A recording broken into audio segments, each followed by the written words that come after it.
नमस्कार, जय महाराष्ट्र. माझं नाव अखिलेश शुक्ला. मी योगीधाम अजमेरा हाईट्स 1ला राहतो. 2 दिवसापासून हे जे प्रकरण माझ्या घरचा व्हायरल होत आहे, या संदर्भात माझे भाई बंधूंनो, मी आपल्याला या व्हिडिओच्या माध्यमाने काही महत्त्वाची वैशिष्ट्ये सांगणार आहोत. नेमके काय झालेले आहेत. माझे भावांनो, एक वर्षच्या अगोदर मी माझ्या घरचा इंटिरियर केला आणि इंटिरियरमध्ये माझा शू रॅक डाव्या बाजूनी उजव्या बाजूला केला. त्याच्यानंतर हे देशमुख फॅमिली ज्यांचा फ्लॅट नंबर 404 आहेत आणि कलवीकट्टे फॅमिली ज्यांच्या फ्लॅट 403 आहेत, ह्या दोघांनी खूप त्याच्यामध्ये वादविवाद करून ऑब्जेक्शन घेतला आणि आम्हाला 1 वर्षापासून त्रास देत होतो की हा तुम्ही शू रॅक इथे का केला आहे, तुम्ही तिथेच करा किंवा तोडून आम्ही ह्याला तोडून फेकून देणार आहे. त्याच्यानंतर हे लोक माझ्या बायकोला खूप 1 वर्षापासून खूप त्रास देत होते आणि दररोज शिवीगाळ वगैरे करणे, तिला उलटसुलट सांगितलं, हे म्हणजे हे तेच 1 वर्षापासून त्यांच्या चालू होता.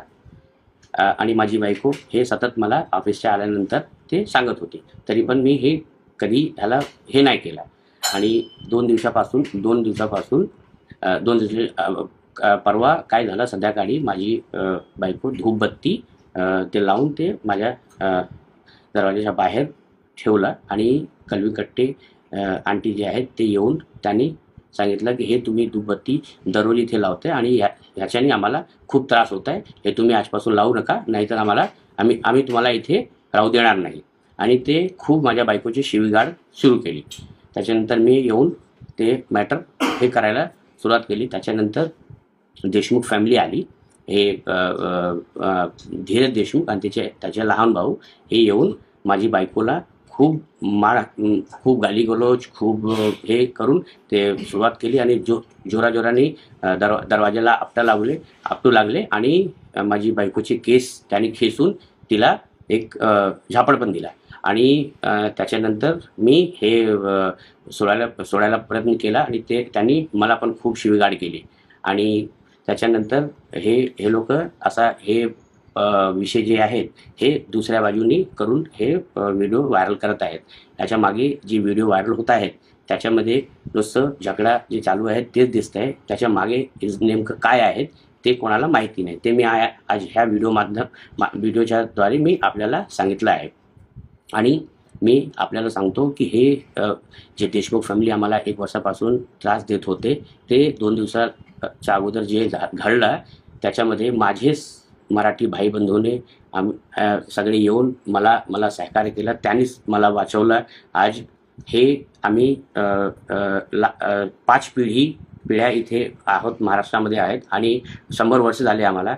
आणि परप्रांती कोण आहेत, आम्ही मराठी आहोत की नॉन मराठी आहोत हे आम्हाला कधीच माहिती नव्हता, कधीच कळलं नाही. ह्या लोकांनी हा विषय एवढा गाजला की हा परप्रांती आहेत, हे आहे. त्यांनी माझ्या बायकोची शिवीगाळ करताना त्यांनी हे पण सांगितलं की तुम्ही भैया लोक तिथून आले, इथून घाण करतायत, आता मी तुम्हाला दाखवतो की आम्ही काय आहेत आणि तुम्हाला काय करणार. आणि ह्याच्यानंतर मी सगळे हे आपले मराठी भाई बंधू जे आहेत त्यांनीच मला सहकार्य करून ते आले आणि आम्हाला वाचवलं. आणि मी आपल्याला हे सांगतो की आज 100 वर्ष झाले आम्हाला इथे राहायला. माझे कमीत कमी 80 ते 90% जेवढे माझे भाऊ बंधू मित्र आहेत सगळे मराठी भाई बंधू आहेत. आणि मी पण मराठी आणि महाराष्ट्रीयच आहेत. इथे एवढा वर्ष झाला आहे, आम्हाला कधीच हे कळलं नाही की हे विषय काय आहेत. आपले राज्याचे महाराष्ट्र राज्याचे हे आराध्य देव श्री छत्रपती शिवाजी महाराज साहेब आणि सन्माननीय बाळासाहेब ह्यांनी आपल्या सर्वांना हेच मेसेज दिला आहे की आपल्या राज्यामध्ये कोणीही स्त्री वुमेन ते खूप सेफ आहेत, त्यांना कधीही कोणी काही करू शकत नाही. आणि आपल्या राज्यामध्ये हे उलट झालेलं आहे की ह्या देशमुख फॅमिलीने माझी बायकोला मारला, माझी बायकोला खूप शिवीगाळ करून आणि हे केलं. आणि ह्या बचावासाठी आम्ही जे केलं हे माझे बायकोला वाचवण्यासाठी हे सगळे केलेलं आहेत. आणि त्याच्यानंतर ह्या लोकांनी हे परप्रांती विषय हे करून ज्याच्यामध्ये काही तथ्य नाही आणि हे विषय करून ते लोक विषय जे आहे ते डावलून कुठून ते कुठून करतायत.